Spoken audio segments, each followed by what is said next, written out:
Hello guys, good morning. So ito nga kakagising ko lang. At syempre pag open ko ng window, makikita mo talaga kung gaano kaganda tong view dito sa Shell.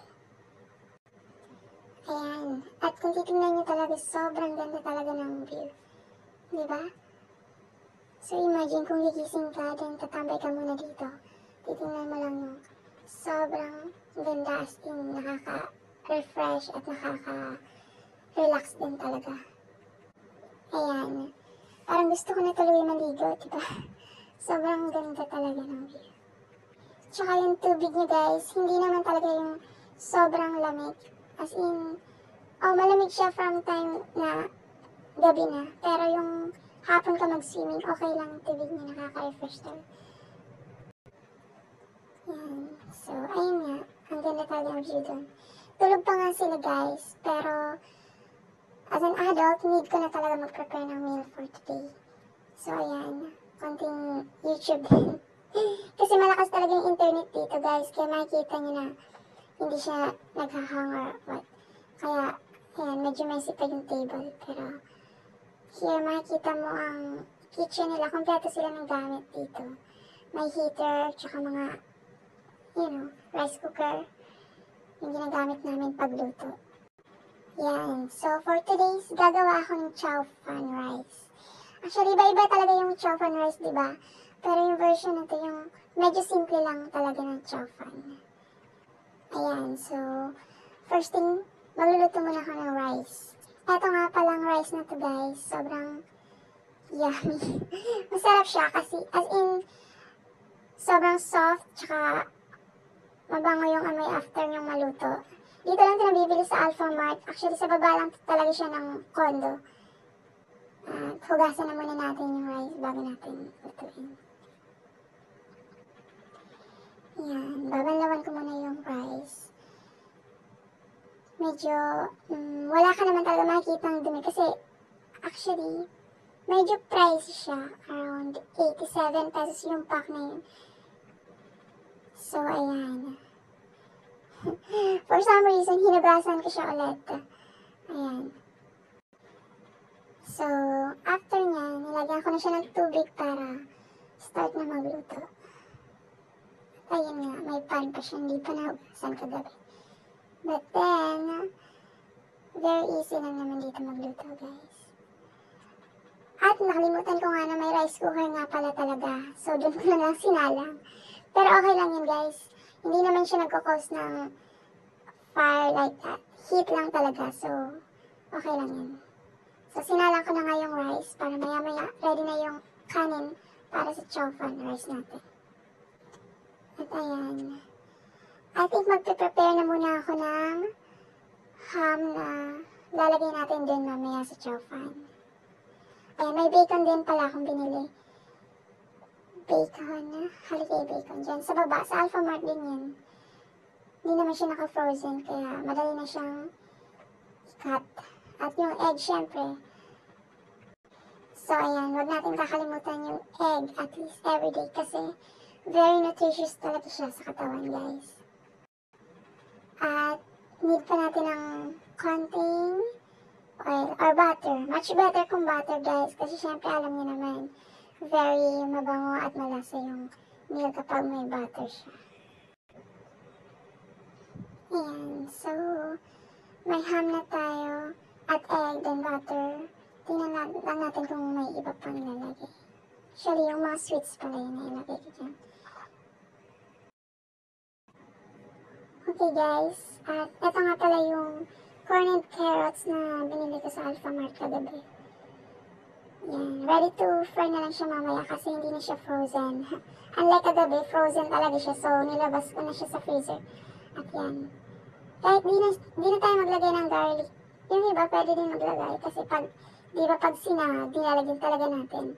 Pero for me, okay na siya kasi medyo malasa na din naman yung bacon tsaka yung butter, diba? Ayan, ready na yung mga ingredients natin para mamaya sa chow fan na gagawin natin, guys. Yan, titingnan natin yung rice. Okay. Hindi pa siya kumukulo, guys. Maya-maya pa pala. So, Actually, meron pa nga natirang ulam kagabi, yung sinigang. Iinitin natin siya guys kasi masarap yung soup niya kapag umaga, diba? Mainit yung soup. Yan, tulog pa sila talaga. Sobrang early ko kasi gumising everyday. Nasanay na talaga ako. So yan, kumukulo na nga yung rice natin guys. Ready na siya for later.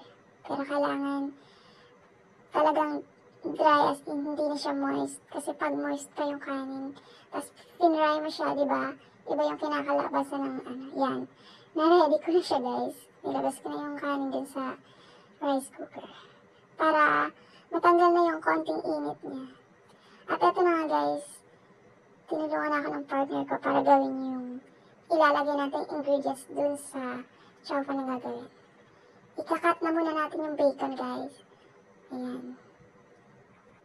For some reason, wala talaga sila yung knife lang ba na simple lang na knife. Kaya ayan, pang-chop ng karne yung gagamitin natin para lang dyan sa bacon na ikakat natin guys.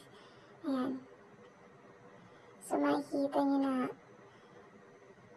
maganda tingnan yung bacon, di ba? Naka-align. Ayan, lalabas na natin siya dyan sa plastic para i-cut. Madali lang naman talaga to. I think dun sa isang pack ng bacon na nabili namin, meron siyang around 13 pieces ng cut ng bacon. Ayan, ikakat naman natin siya into small pieces. Ayan guys.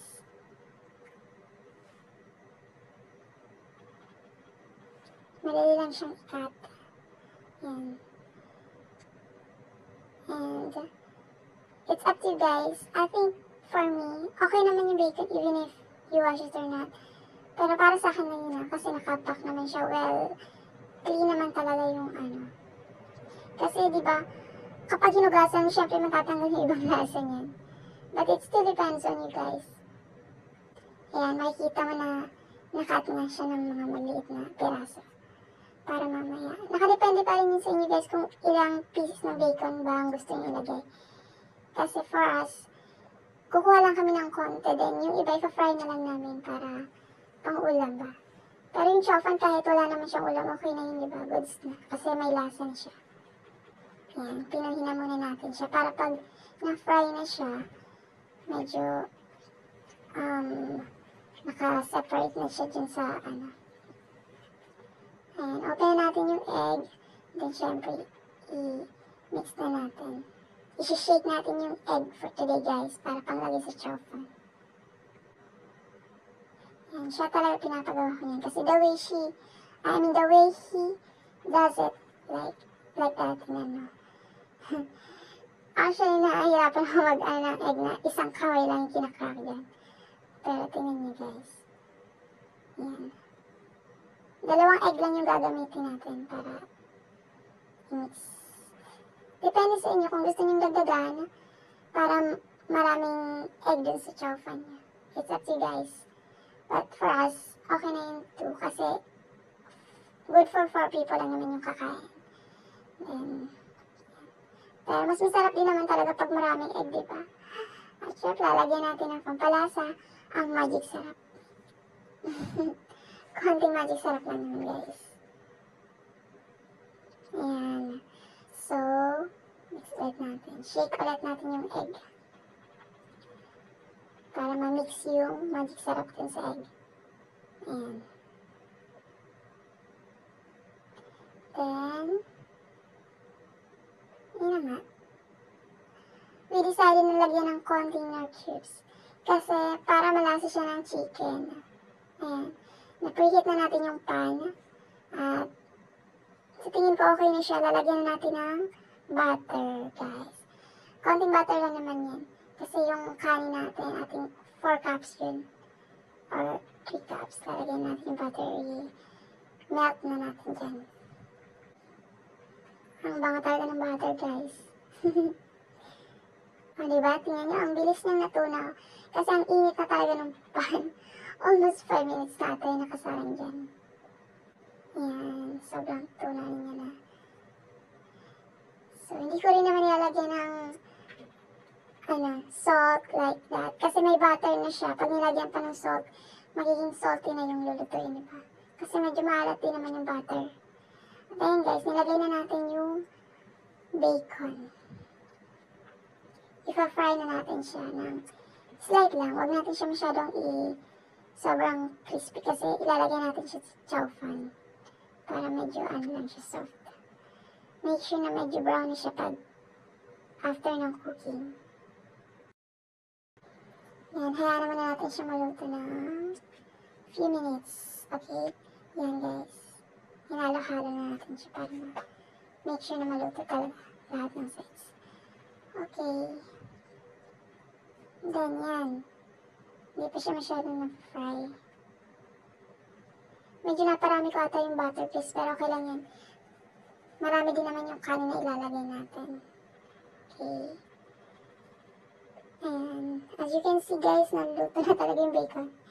At maya-maya, pwede natin ilagay yung next ingredients para ma-mix na siya dyan sa bacon. At yan, lalagyan natin yung corn and carrots. Yan. I-mix na natin siya dyan para medyo fry na siya at para ma-cook na din siya. Actually, dati na siyang ready to eat naman siya eh. Pero syempre, i-fry pa rin natin para maisabay natin siya dun sa rice. Yan. As you can see, cooking na tayo guys. Ingredients na lang na kulang yung rice, tsaka yung egg. So, kung kaya gusto niyo ilagay yung egg after na malagay yung rice, okay yun yun. Pero, if gusto niyo rin ilagay na yung egg para makat na siya at ma-fry, okay din yun. Kasi yung egg, madali lang naman talaga maluto yung egg, diba guys? Kaya, medyo fry lang muna natin itong veg. Medyo sweet naman yung carrots, diba? Kaya nakakapagdagdag siya ng flavor. Ayan yung rice natin, hindi na siya sobrang init. Pero mainit pa rin naman. Then, pour na natin siya dyan sa pan. At i-mix dyan sa vegetable na may fried bacon. Much better nga kung meron sila ng pan na malalim, diba? Para hindi tayo masyadong conscious sa paghalo. Kasi baka matapon. Pero yan lang talaga yung pan na nakita namin dito sa unit. So, might as well use that. So, ayan guys. Halo na natin siya. Hirapan tayo maghalo kasi nga marami yung rice. Yung kanin din. Ayan. Ayan, i-mix na natin muna siya. Naglagay pala kami guys ng additional na oil. Kasi medyo kinulang nga tayo yung butter na nilagay namin. Kasi sa dami ba naman ng rice. But, it's okay. Ayan. Tingnan niya as makikita niyo na medyo dry pa siya. Pero, lalagyan na natin yung egg. Stir natin siya ng konti. Then, spread natin para iwahiwalay siya. Hindi siya buo-buo. Ayan yun guys na nilagay niyo yung egg on the top of the rice. Makikita niyo na talagang sobrang pino talaga ng egg kapag naluto siya. Ayan guys. Haluin ulit natin yung rice until fully spread na yung egg. At malapit na maluto yung ating chow fan. Ayan guys. Haluin ulit. Nakikita niyo na medyo yellow na yung kasi yung kulay ng egg nag-spread. Ayan. It looks so delicious na. Ayan guys. Very appetizing na. Nakalagay na siya sa pan. Tapos doon na lang natin siya i-mold sa gusto niyang size ng chow fan. Ayan guys. Ready na yung chow fan natin. Ayan. Very easy. Yan, ready na nga talaga siya guys. So, nilagay na muna namin siya dyan. Set aside. Then, kukuha kami ng small bowl para malagay siya doon at mamold siya ng circle. Tapos, ilalagay din natin siya sa plate. Okay.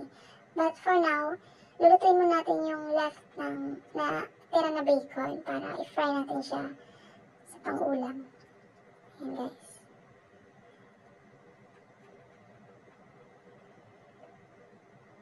medyo, medyo madali lang naman lutuin yung bacon guys kasi mainit na din naman yung oil.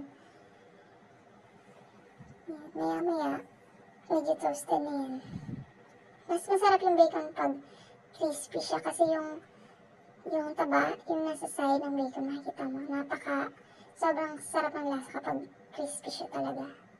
At ayan na nga guys, nakaready na yung plate na paglalagyan natin ng chow fan rice. Ayan. Lutuin muna natin yung bacon.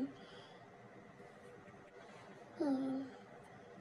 Makikita nyo na babuhan na rin talaga yung oil. Ayan. So, baliktarin natin para ma-fry din yung nasa ilalim. Ayan. Hindi pa siya luto. So, it will take a little time, few minutes guys, para uminit lalo yung oil at ma-fry na yung bacon natin. Don't worry guys, still waiting. Ayan. So, makikita nyo guys na talagang na-fry na siya at medyo toasted na nga yung bacon. Makikita nyo na reddish na yung Ayan. Pwede na siya, good na siya. As in, malasa talaga yung bacon kapag medyo oil na fry talaga yung taba ng bacon guys. At ininit na rin namin yung sinigang na natira kagabi. Ayan, at the same time, pang-ulam rin. Ayan. So, lalagay na natin siya sa plate. Guys. Separate natin kasi para ready to eat na lang. Hindi na Ayan guys. Medyo oily pa nga talaga yung bacon. Hindi na natin siya nalagay sa dapat na ilalagay natin siya sa tissue para yung oil ma-absorb ng tissue at ayun, hindi siya masyadong oily. Pero syempre nagmamadali na din tayo. Ayun guys, lalagyan natin yung small cup ng chow fan. Titingnan niyo guys. Oh my god, natapo na. But yan, ayan na guys. Lalagay natin siya dyan. Pero nasa inyo pa rin naman, pwede nyo mailagay diretso na yan sa plate. Pero, syempre mas, for me kasi titingnan natin chow fan na nakalagay sa mold para mas maganda tingnan, diba? Ayan guys. And so, ilalagay natin siya dyan sa plate. Ready na siya. Ayan. So, makikita nyo guys na parang nasa restaurant ka lang talaga. Ayan, nakalagay na yung rice na may konting bacon. At fill na ulit yung cup para sa next plate. Ayan guys. Medyo dumilim yung kuha ng video. Against the light na kasi. Okay guys, ayan. Lalagay na ulit natin sa isang plate. But na-realize namin na much better kung wala pang bacon. Para yung plate, pwede mo siyang ilagay sa top. Then, upside down. Ayan. So, mas okay, diba guys? Then, ready mo na siya lagyan ng ulam sa side. Ayan. Do you like how we cook the chow fan rice, guys? Ayan, lagyan natin siya ng bacon. Konting bacon. So, ready na siya for the breakfast for this morning. Ayan. Lagyan na natin siya sa table kasi wait naman yung iba. Ayun guys.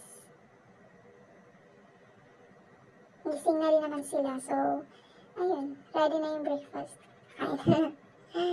Ayan. So, hindi rin siya good for 4 people. Depende sa sinain niyo guys. Kasi sa amin, may natira pang leftover tapos nilagay din namin sa fridge. Pwede mo din siyang initin after nun. At yun, ready mo na rin iserve ulit. Ayan guys. So, next plate, kasi 4 kaming mag-breakfast, then, ayan, sobra pa siya sa 4. Ayan guys, lalagyan natin siya ulit, para 4 na plate yung may serve. Sobrang cute nga ng mga utensils dito eh. Tingnan nyo yung spoon nila, gold. So, pwede natin siyang gamitin if ever na mag-ipit, lagay natin sa isang nila. Pero I think hindi naman talaga siya gold. Ano lang siya, plated. gold style na spoon and fork. Yan. Ay, hindi pala ito yung gold spoon. Yung normal to silver. Stainless. Yung isa yung gold yung nasa table. Yan, guys. Sobra pa siya sa 4 na servings yung nagawa namin. Yan. Okay. So, kasya na nga din talaga yung bacon na naluto namin. Good for 4 din. And, so, yun guys. Ready na yung chow fan na niluto namin for breakfast. Ayan. At mainit na rin yung sabaw ng sinigang na iniit din namin today. Para, may sabaw din. Ayan. Panghigop lang mahigupin mo na yung sabaw para mainit sa umaga. Kasi ako guys, kapag sinangag na siya or yung rice chow fan na, hindi ko na siya nilalagyan ng sabaw kasi syempre doble na yung lasa niya. Magmi-mix. Ayan. So, kuha tayo ng pang-pear na juice or ayun, may Vitamilk kami nabili last night. Yan na rin muna yung ilalagay namin sa glass para kasi matamis, diba? Salty and then sweet yung drinks. Masarap din siya. Medyo chill nga lang. Kasi, it depends naman. Kasi yung iba talaga sanay talaga na mainit sa umaga. Sanay din naman ako na mainit yung kape sa umaga. Pero, minsan, di ba, why not use some cold drinks para sa breakfast?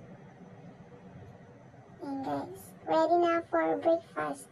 I hope you guys like the video. Tsaka, ayan, boiling point na yung sinigang natin. Kasi nagbo-boil na siya. Ilalagay na natin siya sa small bowl. Para, for breakfast. Ayan guys. Sobrang init na lang. Ayan. Mix natin siya.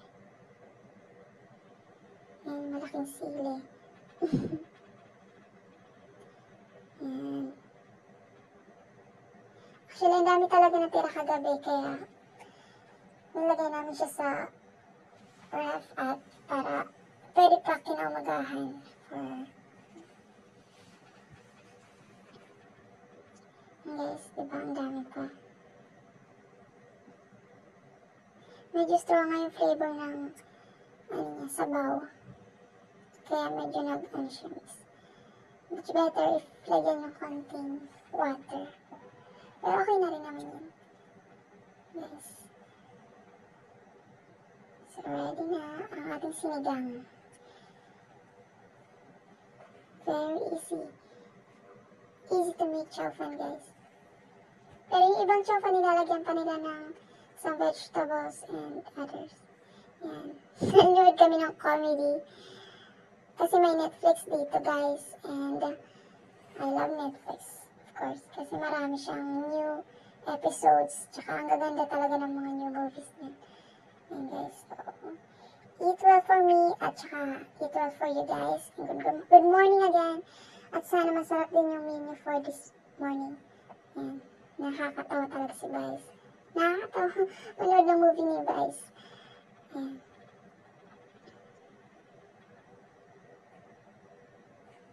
Yan yung Vitamilk.